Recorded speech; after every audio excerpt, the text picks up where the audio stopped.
The Biden administration is finally going to implement, by court order, Trump's Remain in Mexico policy. Now, I think that these guys have been in two minds about this policy. On the one hand, they know that politically the immigration issue is proving to be a disaster for them. Biden's poll ratings have been plummeting from their low point already. And the number one reason is illegal immigration. On the other hand, the Biden people are being pushed by radical leftist lawyers, part of their base, that want this porous, open border. And so far, the radicals have been winning. In fact, they have allowed 1.66 million illegal border crossings this year. So they've already done enormous damage, regardless of what happens now.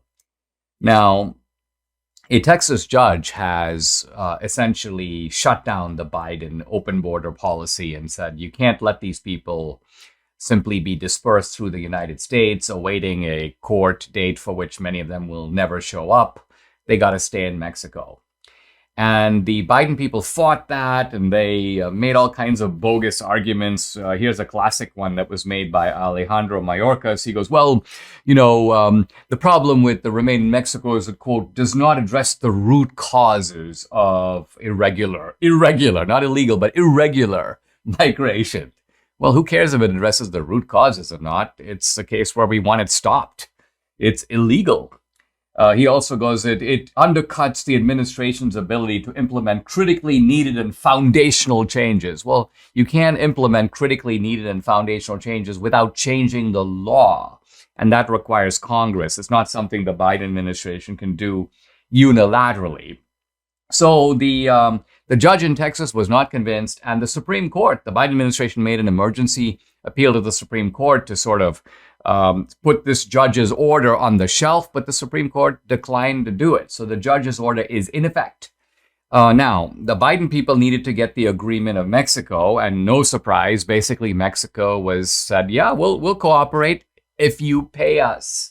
And of course, the Mexicans put on the usual, sombrero routine where they were like, we have a lot of humanitarian concerns. Many of these illegals are going to be at the mercy of gangs. So basically, the U.S. government needs to fund some shelters and some camps and some legal work. And so the shakedown is obviously, the familiar shakedown is underway. The Biden people agreed to pay. And so as of today, the Remain in Mexico policy is apparently going into effect.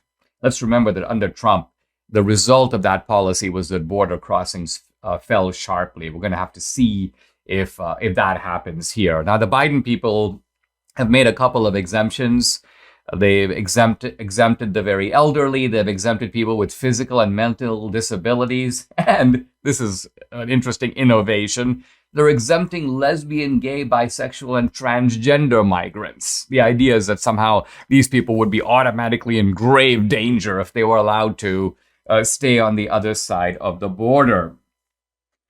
The left is actually squealing about the Biden administration's decision to do this. There's an article in Vox that is titled Biden's Bewildering Decision to Expand a Trump-Era Immigration Policy. Now, the Vox people in the article concede that the Biden people have no choice but to implement the policy. But what they say is that Biden is going beyond what the court order requires. In other words, it is not merely sending Mexicans and other Central and South Americans back to Mexico or keeping them on the Mexican side, not allowing them to enter the United States, but they're applying this, quote, Remain in Mexico policy to all illegal migrants. In other words, it doesn't matter if you come from Haiti or you come from South Africa or you come from India, you're going to have to stay in Mexico. Well, yeah, but I don't speak Spanish. I only speak Hindustani. Sorry, well, then go back to India.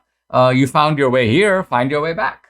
So, interestingly, this is a case where Biden finally, reluctantly, fighting this all the way, and they're still, I think, going to appeal this to the Supreme Court to try to get this Remain in Mexico policy overturned. But it looks like now, after almost a virtual year of uninterrupted lawlessness, the Biden administration, under the gun both politically and under the gun from the courts, is finally, reluctantly following the law.